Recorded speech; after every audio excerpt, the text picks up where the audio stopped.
আসন্ন পবিত্র রমজান মাসে সরকারি ও স্বায়ত্তশাসিত প্রতিষ্ঠানের জন্য নতুন অফিস সূচি নির্ধারণ করেছে সরকার।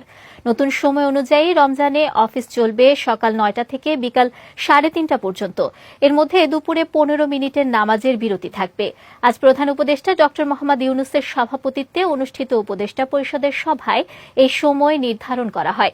বিকেলে রাজধানীর ফরেন সার্ভিস একাডেমিতে আয়োজিত এক ব্রিফিংয়ে প্রধান উপদেষ্টার প্রেস সচিব শফিকুল আলম এ তথ্য জানান। ব্রিফিংয়ে প্রেস সচিব আরও জানান, সাধারণ মানুষকে স্বস্তি দিতে এলপি গ্যাসের উপর কর কমানোর বড় সিদ্ধান্ত নিয়েছে সরকার।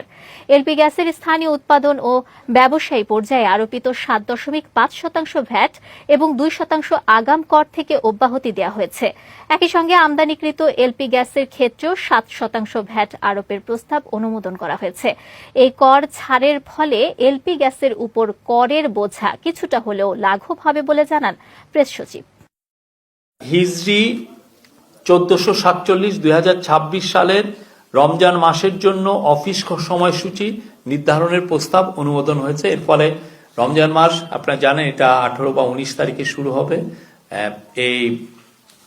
এর ফলে রমজানের যে ওয়ার্ক যেটা অফিস আওয়ারটা যেটা হবে ৯টা থেকে ৩:৩০ পর্যন্ত, আর দুপুর বেলায় ১৫ মিনিটের ১টা থেকে ১:১০ পর্যন্ত একটা পাবেন, নামাজের বিরতি পাবেন, জোহরের নামাজের বিরতি। এলপি গ্যাসের স্থানীয় উৎপাদন ও ব্যবসায়ী পর্যায়ে আরোপিত 7.5% ভ্যাট এবং 2% আগাম কর অব্যাহতি প্রদানপূর্বক এলপি গ্যাসের আমদানি পর্যায়ে 7.5% ভ্যাট আরোপের প্রস্তাব অনুমোদন করা হয়েছে।